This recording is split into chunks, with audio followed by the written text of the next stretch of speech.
podcast returns with hot takes and a few opinionated opinions, if you will. This is the Over the Bars podcast. OTB.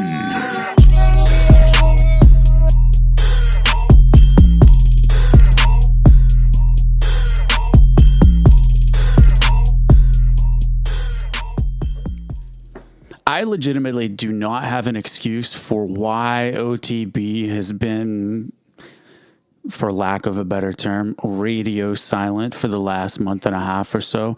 I mean, I can explain, but I'm not looking for an excuse. This is Mike and I's deal. OTB has been. It was an idea that we started last year, and it's something that we're both very passionate about. Mike has been beyond busy since he quit doing stickers. So a little backstory is the last episode with myself, Scott, Gebkin, and Mike, we were discussing before we started the podcast. Mike was like, I think I'm going to get out of the sticker business. What do you guys think? And he told us that he was thinking about going full time with Live RC. And, we were weighing the options of what it's like to work for someone 40 hours a week versus working for yourself. And he was going to make a pay raise, but he was going to be more on someone else's schedule, an 8 to 4, 8 to 5 type deal. Well, while Mike was printing stickers, he had taken on the role for supplemental income and to, keep his passion in RC. He decided that he was going to be the track manager at the local RC car track. And the name of the track escapes me right now. But Mike was very passionate about managing the track and promoting the races on top of operating the sticker business. Well, he tuned down the sticker business.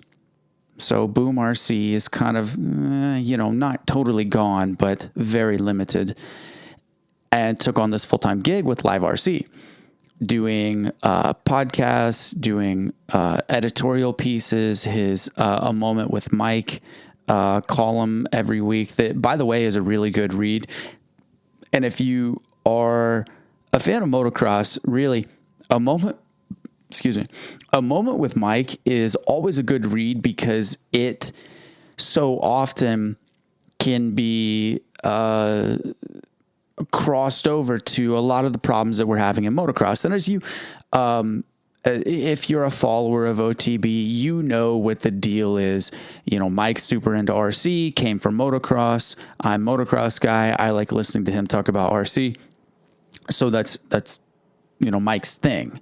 So as he took on this deal with Live RC, he's kind of been overwhelmed because he's managing a track, which is practically a full-time job, 3 to 4 nights a week, and then having to go home, go through the process of, and I don't know if everybody knows this. Mike's in a wheelchair. He got paralyzed in an accident a long time ago. I think 2007, racing dirt bikes. So Mike, it just takes a little bit longer for him to do everything naturally. So whenever he's managing the track and then having to come home, go through his routine, and then wake up early in the morning, go through the routine, and then operate on Live RC time, which I'm pretty sure is East Coast based. So he essentially has to be an hour ahead at all times.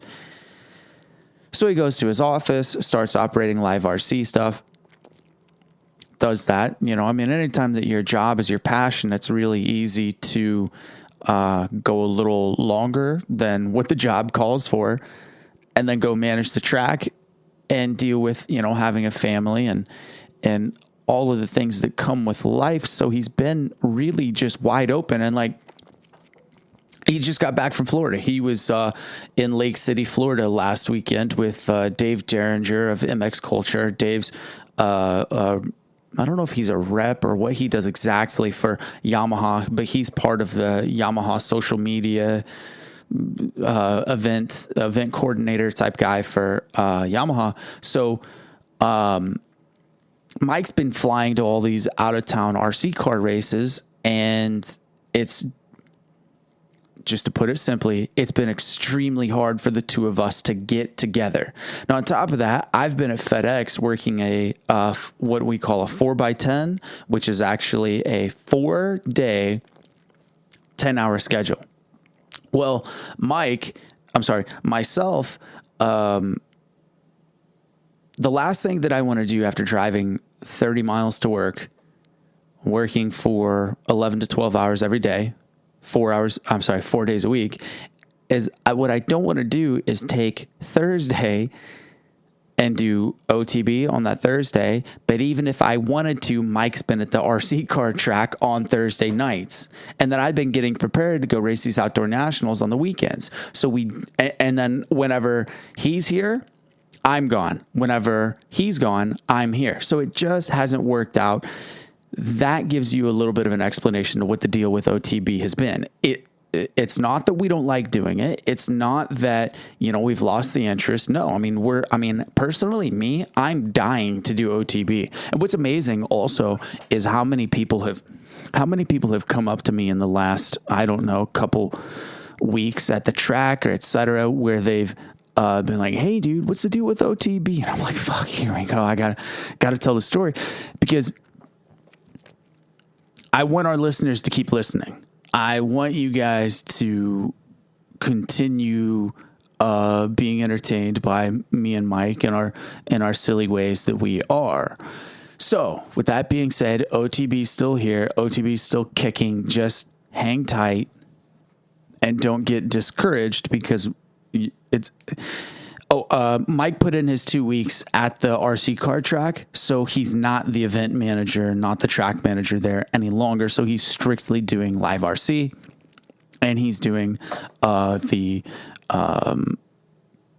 announcing, where he's traveling to races and announcing. So that's what he was doing in Lake City at whatever national race it was with Dave. Okay, so with that being said, my schedule. So right now, as we speak, I've been prepping stuff up to go to the Muddy Creek Pro National, and then Nick Peterson and I are leaving from Muddy Creek and driving to Southwick in Massachusetts, doing that race, driving straight home. I got to be at work the next week, and then we're going to go to Scott Gebkin and I are going to go to Redbud, and then come home, and then it's an off weekend for us, and then Millville. So it's a pretty packed July. That's June and July. That's for damn sure. So if you were going to be at any of those races, then please, come out, say hello. I've got a bunch of stickers, 2-stroke stickers. I made some Missouri State Riders Union stickers, which people are a little confused by. Is there an actual Riders Union? No. It's just a funny little play on how myself, Colin Fletchall, Scott Gebkin, Nick Peterson, and Carter Stevenson are the current riders from Missouri that have the pro license. So yes, I could include Benny Bloss and Austin Forkner in that, but it's not really about them. Honestly, great guys, love to ride with them, and I'm very proud that they're from Missouri, but they don't need us. And I don't want to say we don't need them, but that's not what it's about. It's about us being normal dudes, full-time jobs, going and racing on the weekends at these pro races. With that being said, you can pick a couple of those up. You can buy the 2-stroke sticker, but you can't buy the Riders Union sticker. So go to ripandruts.com/store or just ripandruts.com and click on the store link and pick one up. It's $11 for a sheet of stickers plus the Riders Union sticker. And I just throw it in an envelope and mail it out to you. I will also have them at Tennessee, Southwick, Redbud, and Millville for only $10. So come by, pick up some stickers. I'll have them. Okay, so if you know me and you know how I think about things, then you know that there's shit out there that just pisses me right the fuck off. So I'm going to move into that only after I take one quick moment to thank our Over the Bars sponsors. Thank you to Donnell's Motorcycles in Independence, Missouri, Corey Hip and whatever the fuck it is that he's doing, Bar to Bar MX in Wichita, Kansas, KMCS, the Kansas Motocross Championship Series, and Bikeworks LLC, which is Nick Peterson's operation. So just also, you know what, while I'm ranting on this, I want to thank my personal sponsors, which is something that I don't ever really do. First and foremost is Freedom Cycles in Grandview. They're a solid, gigantic dealership that stocks, 10 different brands. And the thing about Freedom is, in the Kansas City metropolitan area, you have Freedom on the south side, and then you have Advantage Power Sports on the north side, which they are like Honda, Yamaha. It used to be Honda, Yamaha North was the name of that dealership. Freedom bought them out and turned it Advantage. And then that's their Yamaha franchise. But you can pick up KTM, Suzuki, Kawasaki, Honda at Freedom, Honda, Yamaha, and I don't know what else. There's Suzuki and Kawasaki, I think, is what they're stocking. Shit, I don't know. I'm a terrible representative of what Advantage is doing. So Freedom Cycles, check them out. Shop there first. Pick up Fox and Shift Gear, both from Freedom. You'll be able to find more Shift Gear at Freedom and more Fox at Donnell's. Thanks to Fox, Josh Hudson. He's been a longtime supporter of OTB and a dear friend of mine that is helping me out with gear this year. And I'm happy to have Fox aboard and be part of a program with them. Also, thank you to Micah or Mika, whichever one you want to say. I'll go with that, I think, correct pronunciation. Mika Metals, who have supplied me with bars, grips, chains, sprockets, and brake pads for this year. And they also have a super killer aerosol brake cleaner or parts cleaner, whatever you want to call it. And Motul, they make a fantastic two-stroke premix oil. Let's see, who else? FedEx, they're my biggest sponsor, if you want to be honest. It's pretty great. I just give them a little bit of time, and then every Thursday night, they cut me a check to go racing on the weekends. It's a pretty fair trade, I feel like. I mean, they don't ask much of me. Just show up at a certain place on a certain time, 4 or 5 days a week, depending on what schedule I'm at. So, yeah, shout out to them. Also, Innovative MX, which is Scott Gebkin's company.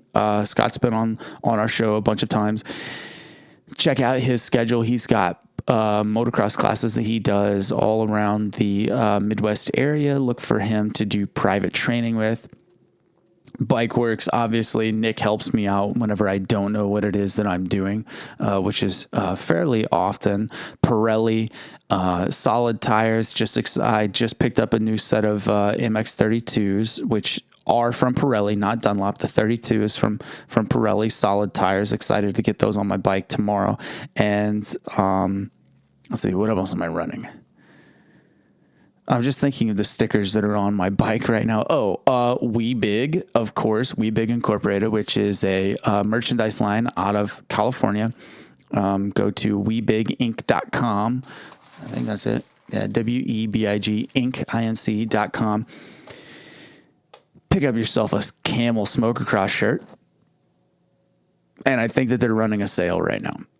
I could be wrong, but I could be right. Check their social. Let's see, who else? This is great radio. I know what you're thinking. Man, Jeff, you should do this more often. You're right. I should. Let's see. Transworld Motocross. Thanks to Michael at Transworld. He's always got me dialed in with insider information. Really, it's funny because I claim Transworld like they're a sponsor of mine, but really what it is he just gives me a bunch of inside information for me to talk about on OTB. So I went ahead and threw his logo on my bike just to, as a big thank you. Other than that, I'm going through my, Twin Air also. That's it. That's the end of my sponsor list. Thank you to Twin Air, and Weisco also, solid manufactured aftermarket piston and gasket equipment, and then their subsidiary Pro X. So I don't have any deals or discount codes for you to plug in on their website, but those are my sponsors. I'm not trying. I mean, if you're going to buy some shit, buy shit from them. I'm not going to sit here and give you the woo woo over. Let me tell you why you need to buy Engine Ice or, whatever. Pick your brand, pick my brands. I've picked my brands. Thank you. Okay. So anyway, the thing that I really want to rip on, and this is something I've been noticing on social media more so than anywhere else. I mean, I see the shit at the track, but let's just get this out there. There is absolutely nothing, 0% on a scale of 1 to 10. 1 is how I would rate how cool it is to ride your dirt bike in your fucking t-shirt. You know who I'm talking about. You see these kids on Instagram riding around in t-shirts at the motocross track. I don't get it. A t-shirt is not cooler than your moto jersey. It's like, I'm trying to make an analogy right now, and I'm not even drawing. I can't even pull one up. It pisses me off so bad. Go to the motocross track. Jersey, pants. Do not try telling me that you don't have enough money to buy a jersey. Bullshit. If you're really that broke, can you even afford to ride your dirt bike in the first place? No. People are just doing it for badass factor. Let's flash back to, I'm going to say 99 to 2003, whenever Metal Militia was super hot and those douchebags were wearing chest protectors with no shirt on underneath it. That's what I think of you whenever you're wearing your t-shirt at the motocross track. You're the kind of guy that is going to wear his t-shirt at the motocross track is riding a 99 KX250 with black plastics. Black plastics that are all scratched up that have a monster sticker on one shroud. Oh, and the rear fender, although it is black, it's spray painted black because you're too cheap of a fuck to buy the actual Acerbis black rear fender. The kind of guy that wears a t-shirt to the motocross track is the kind of guy that hits his girlfriend before he loads up and pulls out of the trailer park that he lives in.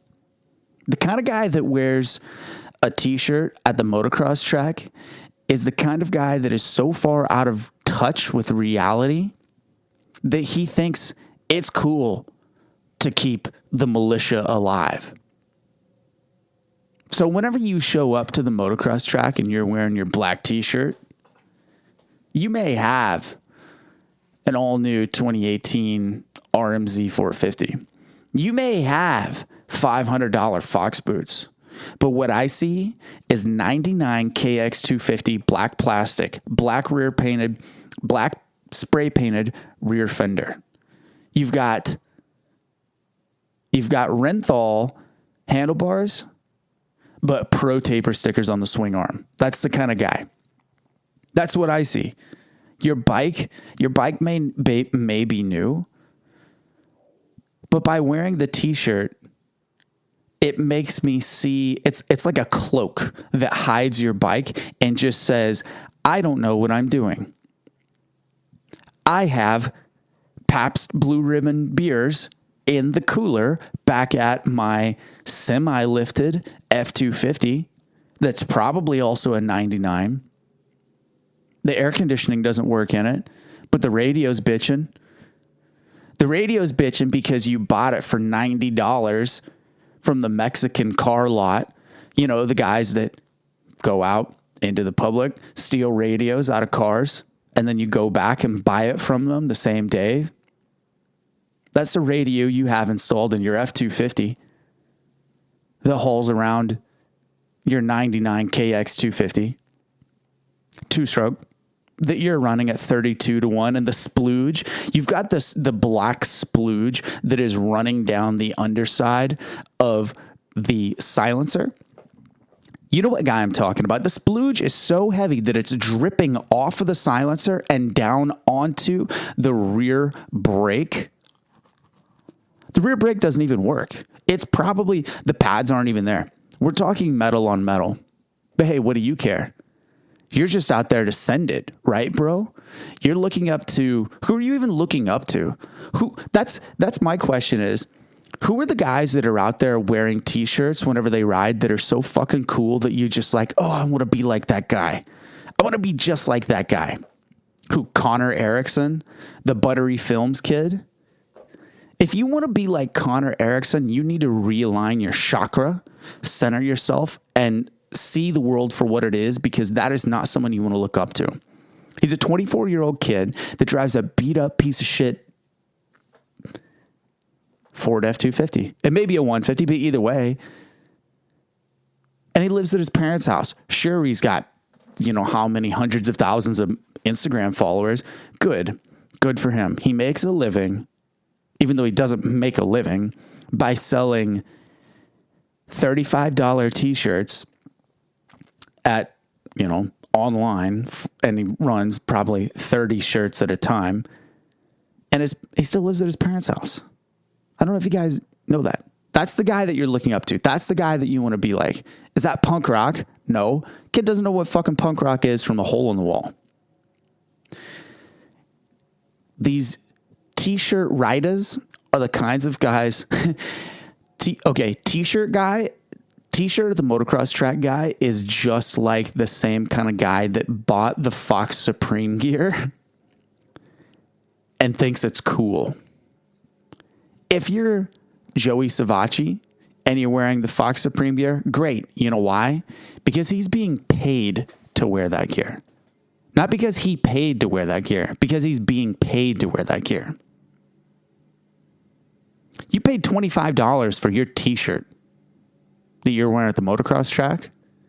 When you can go online to BTO right now, log on to BTO. I guarantee you that you can find a long sleeve motocross jersey that serves a purpose for half that price. For half the price of your stupid t-shirt. Your arms are going to get burned.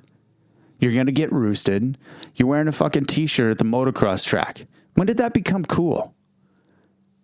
If you're going to wear a t-shirt at the motocross track, at least let it be something like funny and ironic, not just like a t-shirt. Get you one of those airbrushed bikini body t-shirts, the white one that they do at the flea market where the guy airbrushes the sexy body onto it with the six-pack. Because God knows, if you're the kind of guy that's wearing a t-shirt at the motocross track, you do not have a six-pack. 99 KX 250, all blacked out, semi-lifted F-250, straight out of the park, the trailer park. 17 Garfield Lane, lot 27. That's you.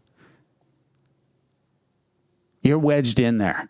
You got the little, you have the little rental shack, the one that you go to Home Depot, or not even, no. You don't even have the money for the one at Home Depot. As you're driving down US 59, 4-lane highway that leads into the shitty town that your little spur off Garfield Lane is on. You pass the rent to own shed lot. You got one of those. Except yours is secondhand. It was left there from the prior occupant of your lot, of lot 27. That's you. The old guy used to keep his lawnmower in there that hadn't been started in probably 13 years, but he kept it in there. By God, that's my lawnmower. Man, that thing's worth something to somebody. All I got to do is just get a new hydro for it. She's going to be running. Sure, I could use a little fixed flat in the front tire. That's you. That's where you keep your bike. And you don't even have a toolbox 99 KX 250 t-shirt guy. You have a bucket, a Homer's do-it-yourself orange bucket that you just throw your 8mm and probably 1/2 inch and 5/8 inch wrenches in there. That's you. That's the image that you're portraying whenever your black t-shirt, black KX 250 in the dunes, lifted F250, just hit your old lady on the way to the track because she mouthed off to you. That's you. I bet you don't even drive a fork truck for a living. You're a dock worker, working the docks with a hand truck, like an old one that doesn't even have the hand lever on it. You have to use the little foot lever down at the bottom to actuate whether you're pumping up or lowering the fork down. What's this guy's name? Tom? No. Clay. Clay's a good name for that. That's you. Whenever you show up to the fucking motocross track with a $9,000 dirt bike and a $25,000 truck, and you pull out some $25 fucking t-shirt that you got from PacSun, that's the image you're portraying. You want to be a rebel? You want to be the odd man out? Look at me. Look how savage I am. Look how lit my kit is. Hey, everyone, come look at me. Wearing a t-shirt at the motocross track is like saying, I have the smallest dick here and I'm not afraid to let everyone know. So, please don't wear a t-shirt at the motocross track. Thanks for listening to OTB. We'll see you in Tennessee.